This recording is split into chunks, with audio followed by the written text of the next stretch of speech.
everyone doing today? Michelle Thomaser with Ability Mortgage, and I'm bringing you another exciting segment of National Homeownership Month.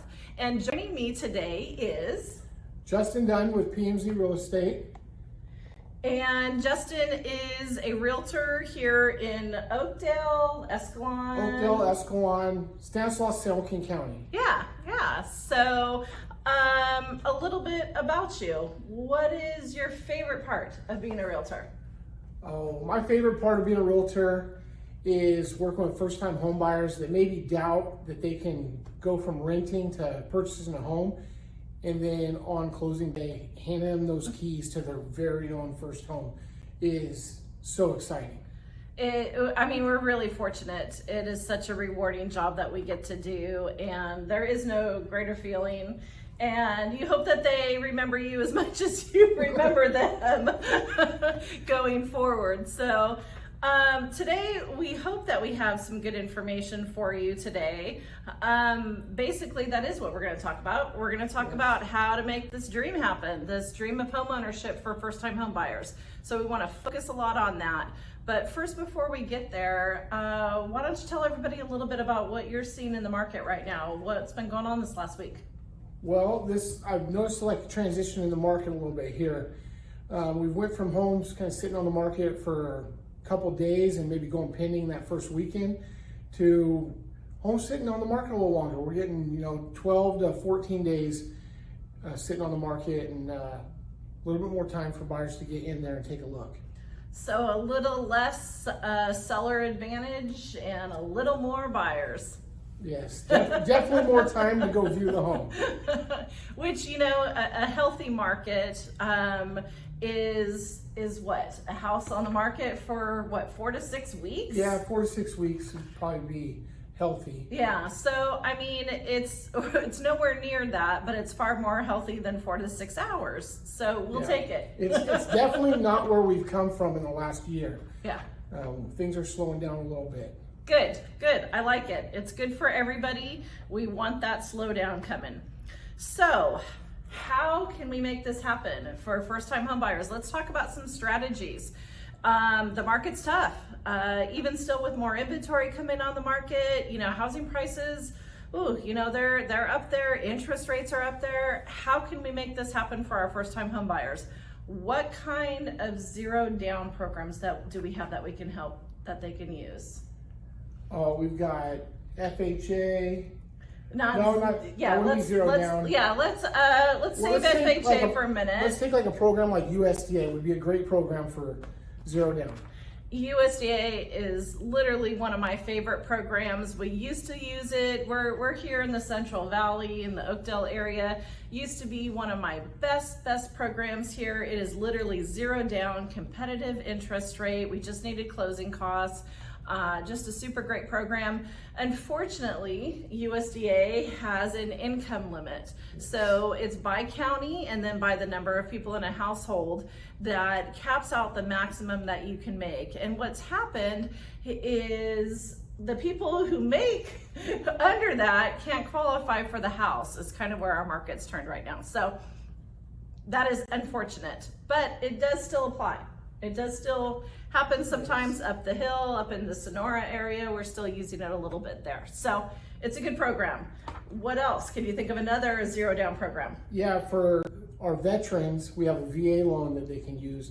It's zero down. Yes. Definitely a great program, and use when it's an option. Yes. VA is an amazing program. It's probably one of the few things I think our country does right by our vets. It is zero down. There is no monthly mortgage insurance, and the interest rates are pretty much the lowest out there. So next week, actually, on my segment, we're going to talk a lot more about VA loans. So make sure you hit the subscribe button so you can learn all about it then. So maybe it's not zero down, or maybe we look at down payment assistance. Yep. What could they do? Well, we could use maybe an FHA loan. FHA, I'm sure you, as a first-time home buyer doing research, you've seen a lot on FHA. FHA is backed by the federal government. We all trust them. Yep. So basically you pay what we call mortgage insurance, on any loan really that you put down less than 20% with the exception of VA. You pay mortgage insurance, which protects the lender. It does nothing for you. It protects the lender against you defaulting on the loan. So FHA, we have this monthly mortgage insurance that makes everybody feel warm and fuzzy enough to lend with, what's the minimum? We need 3.5% minimum on an FHA loan. And for the down payment. Yes. Sometimes there's always closing costs. Sometimes we can get the seller to pay, or we can get a gift, maybe from a family member to help with that. But the 3.5% is a minimum down payment.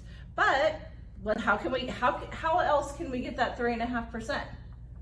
I'm quizzing you today, making me think. We could use investment accounts. Let's see, other options here. We could get gift funds. Maybe we've got a family member that has some money, they can gift it to us. It's always use nice. that as well. I like family members with money. Yes. Hint. Everybody does. So he's right. There are different ways that we can get that. I bought my first house by pulling money out of my 401k.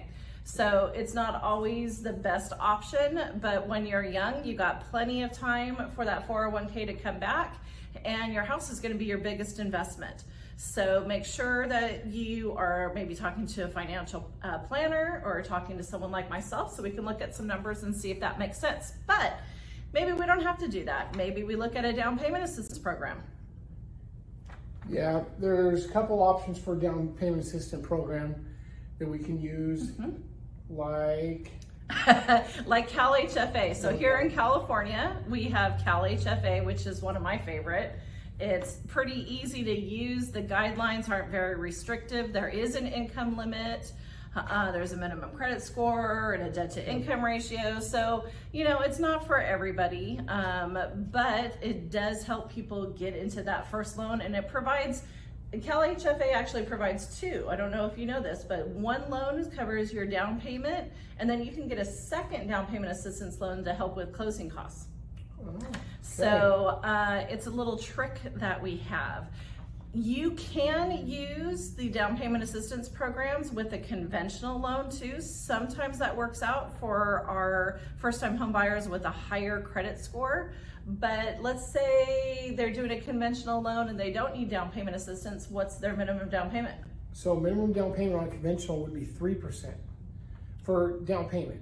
Correct. And then plus the closing costs. Yes. So for first-time home buyers, it's 3%. Yes. If you've owned a home in the last 3 years, you're not considered a first-time home buyer, and we're gonna need at least 5.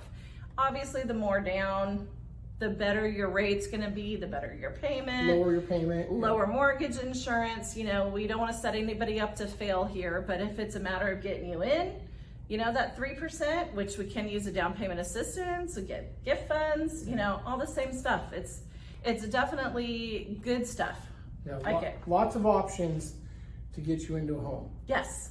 So those are just kind of the basic programs, if you will, that we can use.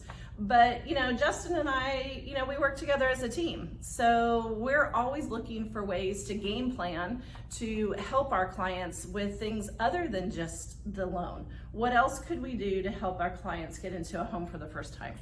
Well, with the market softening a little bit, we need to be creative. And there's ways out there. In the past, we'd see some seller credits. We're starting to see seller credits come back a little bit now. So maybe you don't have enough money with closing costs and your down payment. We might be able to get you a little bit of a seller credit that would help. And you don't necessarily need to apply that to your down payment. Maybe you just buy down your rate. Yes, especially right now with interest Yes. rates. Little sticker shock on those interest rates. They've gone up so fast, but buying your rate down is always an option. That would be like a permanent buy down of the rate. But there is another loan program. It's actually called a 2-1 buy down. And this is kind of a unique program, and I'm not going to go into it too much because it takes a little bit, but it's how I got my first house. And let's say right now the interest rate on an FHA loan that you're looking at getting right now is 5.5%. Say it's 5.5%. we could take funds from the seller to buy down that rate so that it's lower for the first 2 years. Maybe you're just getting out of school and you're starting your career. Maybe you just had a baby and one of you is going to stay home for a while. There are all kinds of situations that may be a reduced payment, you know, just a little bit of sticker shock and moving in and paying that mortgage. So what it would do, if your interest rate is at 5.5% right now, it would buy it down for the first year would be 3.5%. So it would be fixed for 12 months at 3.5%.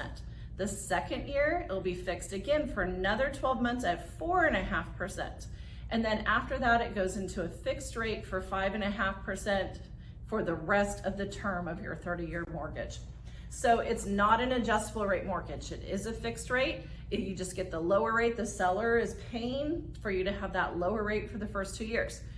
And then what would we maybe probably do after that third year? Well, and that's a great program because people who are stressed out about interest rates right now, and maybe you think this market's going to come down and interest rates will lower quite a bit, you can get in there for 2 years at a lower rate than today's rate, and then maybe refinance like Michelle was leading up to in the future. So I'm always looking for the refinance. yes. So, you know, I mean, nobody knows what's going to happen. There's no guarantees in this world. We all know that. But our experts are predicting a recession is coming. And generally what happens with recession is lower interest rates. So where they're going to be next year, maybe there is the opportunity. Maybe it's 2 years. You know, who knows? But generally speaking, over a 30-year term, you're going to have an opportunity to refinance into a lower rate. Correct. And buying a home is still a better decision than renting because you're building equity for yourself. So you can always refinance in the future. What's the interest rate on rent? It is 100%. You are 100% paying your landlord's mortgage. Yep. So whose mortgage do you want to pay? Your landlord's? Let's pay our own. Or your own. I mean, I know that that's pretty simple, but it kind of is, you know, yeah. It's a form of your retirement.